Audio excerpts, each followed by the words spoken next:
Naannoo Oromiyaatti bara bajataa 2017 xumurame keessatti dameewwan qonnaa hundaarratti hojiileen xiyyeeffannaan hojjetamanii milkaa'inoonni gaariin argameera jedhan hoogganaan biiroo qonnaa Oromiyaa obbo Geetuu Gammachuun. Mootummaan naannoo Oromiyaa kurmaanota arfan darban keessatti kan ammaa dabalatee kurmaana arfaffaa ammaa irra jiru dabalatee gamagamnii fi kallattiin hojii yeroo yeroodhaan kennaa ture. Qaamni raawwatu hundi isaatiyyuu karaa wal fakkaataa ta'een kallattiiwwan kennaman osoo hin harcaasin akka isaan raawwatan taasisuudhaan hojii gurguddaan hojjetamaa turee jira. Hojiiwwan gurguddaa hojjetamaa tureen raawwiin keenya dhuma waggaatti irratti gaafa laalu karaa fooyyee qabuun raawwatee jira jechuudha. Gamaagama raawwii hojii paartii fi mootummaa bara 2017 magaalaa Adaamaatti gaggeeffamaa jiru irratti obbo Geetuun ibsaa addatti miidiyaaleef kennaniin naannichatti bara bajataa xumurame keessatti gama misooma qamadiitiin dameewwan hundaan hojiileen xiyyeeffannaan hojjetamaa turanii milkaa'inoonni gaariin argamaniiru jedhan.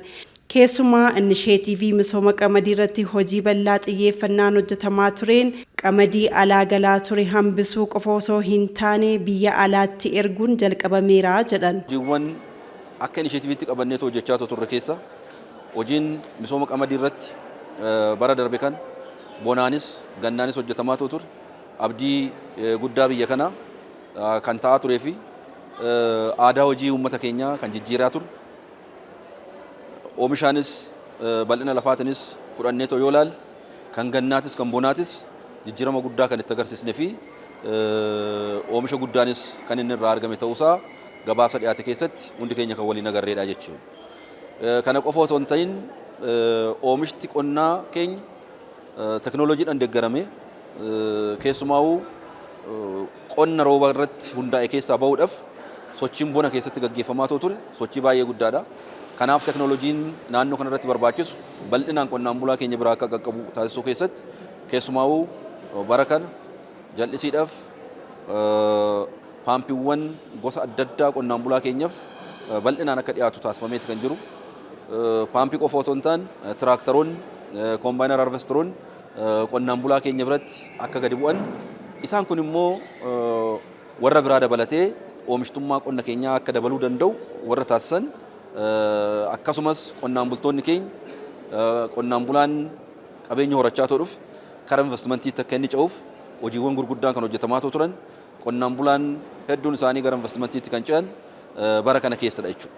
Kanarraa kaanee hojiin waliigala inisheetiivoota qabanneetoo deematoo jiru kan dandeessistoota jenneetoo qabanneetoo hojjechaa jirruu fi inisheetiivoonni kun karaa milkaa'ina qabuun hojiirra akka isaan oolan taasisan hojiiwwan gurguddaan raawwatamanii jira jechuudha.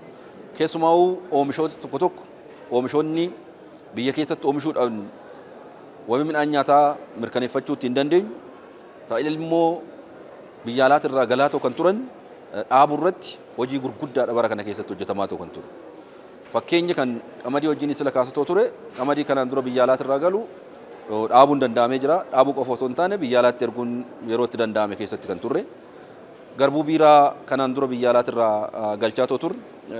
Oomishaanis lafa isaatis bal'isne garbuu biiraa bal'inaan oomishnee kan biyya alaatti irraa galu biyya keessatti oomishuudhaan bakka buusuu dandeenya jira. Warshaaleen biiraa biyya kana keessa jiran garbuu biiraa gahaa argatanii akka fayyadamuu danda'an taasisuun hojii guddaan hojjetamaa dhufee jira jechuudha. Lafti bunaan uwwifamuu dabaleera oomishtummaan isaas guddateera carraa jiru hundaatti fayyadamuun oomishtummaa qonnaa caalaatti guddisuuf xiyyeeffannaa guddaan hojjechuu kan barbaadu ta'us obbo Geetuun himaniiru. Hojiiwwan buna irratti nuti hojjechaa jiru jijjiiramni guddaan buna irratti fiduu jalqabnee jirra. Lafti bunaan uwwifamu bara baraan dabalee jira. Lafa qofa osoo hin taane oomishti bunaa bara baraan nuti argannu bal'inaan dabaluu eegalee jira. Oomisha dhufa dabaluu osoo hin taane immoo qulqullina bunaati irratti hojii hojjetamaa jiruun bunni alergeen keenya bal'inaan guddatee jira. Akka hundi keessa silaa argaa turtan buna bara kana keessatti karaa biyya alaatti argame keessa harki 77.5 kan ta'u buna naannoo Oromiyaati jechuudha. Kun saksasii guddaadha.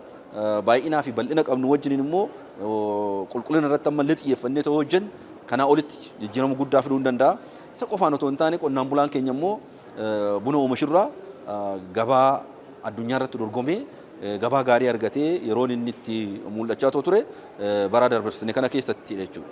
Kanaaf waliigalli isaa hojii qonnaa irratti fudhannee gaafa laalu sochiiwwan amma ammaatti taasifamaa jiranii fi raawwii bara kanaatiin fudhannee gaafa laalu raawwii gaariin kan itti galmaa'e jijjiiramni qonnaan bulaa keenya biratti kan dhufaa jiru